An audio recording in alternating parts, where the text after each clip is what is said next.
राजा विजयभान एक बड़े साम्राज्य का राजा था।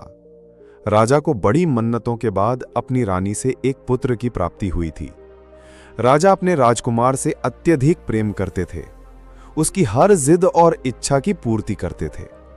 राजकुमार को घुड़सवारी में बड़ा आनंद आता था, लेकिन राजा को यह पता नहीं था कि उनके जीवन में ऐसा कुछ होने वाला है। उनका एकलौता 10 वर्षीय पुत्र घुड़सवारी करते वक्त अपने प्राण गंवा बैठा। एक दिन प्रशिक्षक साथ घुड़सवारी करते वक्त एक दुर्घटना में उसके प्राण चले गए।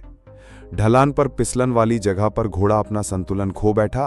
उस पर बैठा नन्हा राजकुमार गिरकर एक पत्थर से टकरा गया, जिस कारण उसकी जीवन लीला समाप्त हो गई। राजा को इस घटना से गहरा आघात और क्रोध आया। राजा इस घड़ी में जैसे राजधर्म भूल गया। उसने उस घोड़े और उसके प्रशिक्षक को भी नहीं छोड़ा, दोनों को मृत्युदंड दे दिया। राजा यहां तक भी नहीं रुका। इसके बाद राजा को सभी 4 पैर वाले पशुओं से घृणा हो गई। उसने राज्य में सभी 4 पैर वाले पशुओं पर प्रतिबंध लगा दिया। उसके राज्य में अब कोई भी बैल, गाय, घोड़ा, गधा इत्यादि कुछ भी नहीं रख सकते थे। जो भी इनका प्रयोग करते पाया गया उसे भी मृत्यु दी जाएगी, ऐसी राजा ने घोषणा करवा दी थी।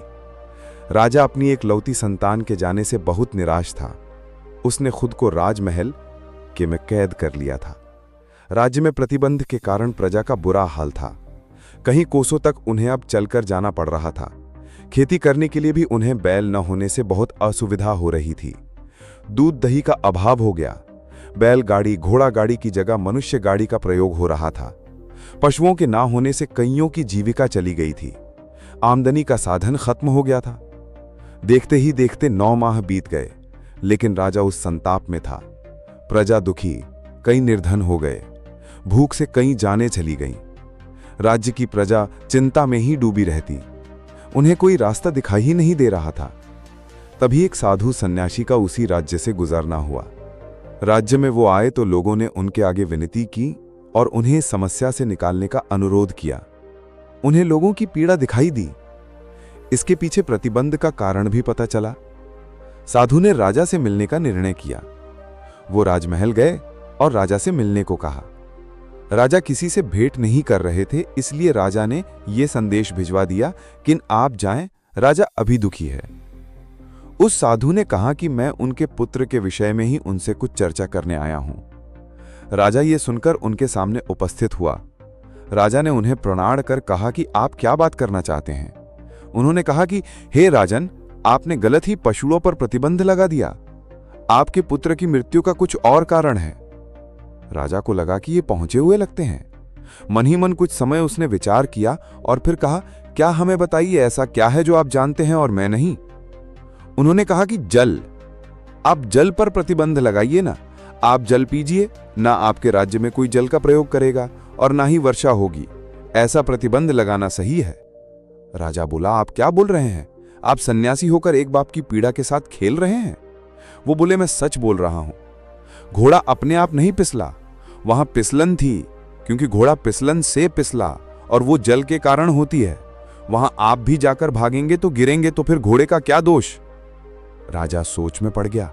वो फिर बोले कि तुमने उस घोड़े और उसके प्रशिक्षक के प्राण ले लिए, पर तुमने अपने प्राण नहीं लिए, क्योंकि वो घोड़ा और उसके प्रशिक्षण करने वाले तुम ही यहां लाए थे। वो अपने आप यहां नहीं आए।